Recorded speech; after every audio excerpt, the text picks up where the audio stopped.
नमस्कार, मैं हूं आपके साथ कविता राणा। भारत और फ्रांस के बीच हुए ऐतिहासिक समझौते के तहत पहली बार 5 राफेल विमान भारत पहुंचे और फ्रांस से चले राफेल विमान अंबाला एयरबेस पर पहली बार धरती को छुआ। तो हम आपको बता रहे हैं कि आखिर राफेल में क्या है। तो आप जानकर हैरान होंगे कि राफेल की उड़ान ही उसे सबसे ज्यादा मारक बनाती है। 2130 किलोमीटर प्रति घंटा की रफ्तार उसे दूसरे लड़ाकू विमानों से अलग करती है। रडार से बचने की क्षमता और दूर से दुश्मनों पर चील सी नजर रखते हुए हमला करने में राफेल को महारत हासिल है।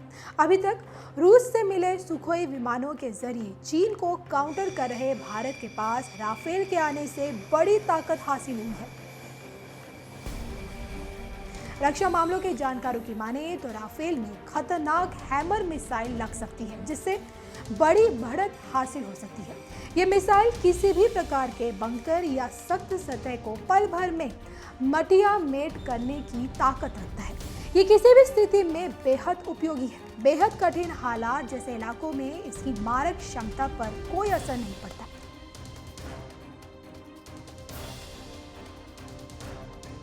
इस घातक हथियार की मारक क्षमता बड़ी तगड़ी है। ये 20 किलोमीटर से 70 किलोमीटर की दूरी तक अचूक निशाना लगाने में माहिर है। हैमर मिसाइल किट में अलग अलग साइज के बम भी फिट किए जा सकते हैं। ये 125 किलो, 250 किलो, 500 किलो तक के हो सकते हैं।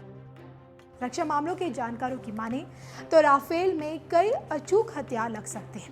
300 किलोमीटर तक मार करने वाली स्कल्प क्रूज मिसाइल इसे और मारक बनाती है।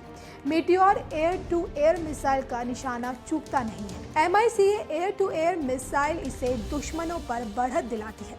राफेल लड़ाकू विमान 4.5 पीढ़ी का विमान है और यह रडार को चकमा देने में माहिर माना जाता है।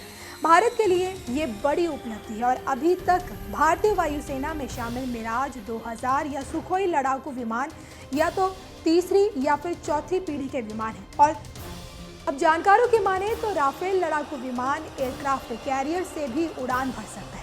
ये खोजी अभियान से लेकर दुश्मन के इलाके में भीतर तक जाकर हमला करने की क्षमता रखता है।